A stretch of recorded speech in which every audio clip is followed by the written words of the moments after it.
مفتی صاحب، اگر اس حوالے سے گفتگو کی جائے کہ معراج کے بارے میں بہت سے لوگ ایسے ہیں کہ جو اس کا انکار کرتے ہیں، تو آیا کیا ان کی طرف حکم کفر متوجہ ہوگا یا نہیں؟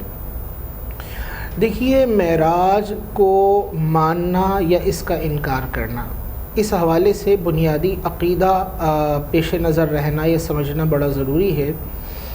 معراج کے مختلف درجات ہیں یا اس سفر کے مختلف مرحلے ہیں۔ جو پہلا اولین مرحلہ ہے وہ مسجد حرام سے مسجد اقصیٰ تک کا ہے، جسے قرآن مجید فرقان حمید کی سورہ بنی اسرائیل میں بیان کیا گیا۔ سبحان الذی اسری بعبدہ لیلا من المسجد الحرام الی المسجد الاقصیٰ، کہ پاک ہے وہ ذات جو لے گئی رات کے مختصر سے عرصے میں اپنے بندہ خاص کو مسجد حرام سے مسجد اقصیٰ تک۔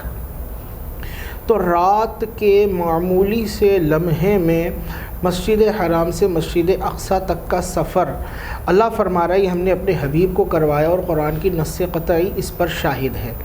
لہٰذا اگر کوئی اس نص کا انکار کرتا ہے یا واقعہ معراج کے اس مرحلے کا انکار کر دیتا ہے کہ یہ مسجد حرام سے مسجد اقصیٰ تک رات کے معمولی سے عرصے میں ہوا ہی نہیں، یہ کیسے ہو سکتا ہے؟ اور 1400 سال پہلے تو نہ کوئی جیٹ طیارہ موجود تھا، نہ سفری سہولیات اتنی آسانی کے ساتھ میسر تھیں، بلکہ مسجد اقصیٰ تک کا سفر 1 ماہ کی مسافت کے برابر تھا۔ تو یہ مختصر وقت میں کیسے ہو گیا؟ عقل میں نہیں آتا۔ اب کوئی انکار کر دیتا ہے اس کا کہ میں نہیں مانتا معاذ اللہ، تو فقہاء نے فرمایا یہ انکار کفر ہے، معراج کے اس مرحلے کا انکار۔ پھر اس سے آگے کے جو مراحل ہیں، آسمان اور پھر اس کے بعد جہاں تک اللہ نے چاہا، یہ احادیث مشہورہ سے ثابت ہے یا خبر واحد سے ثابت ہے۔ تو اس کا اگر کوئی انکار کرتا ہے تو اس کو گمراہی قرار دیا گیا ہے۔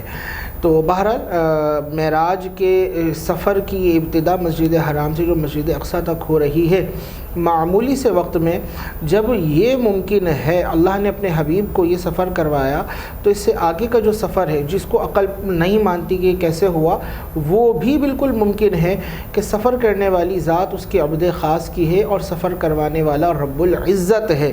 تو جس نے اس کائنات کا نظام تخلیق فرمایا وہ اپنے حبیب کے لیے نظام کو تبدیل فرما دے، یا اس سفر کے لیے جو سفر کے رکاوٹیں یا مشکلات ہیں ان کو آسانیوں میں تبدیل فرما دے، تو اس کی قدرت سے کیا بعید؟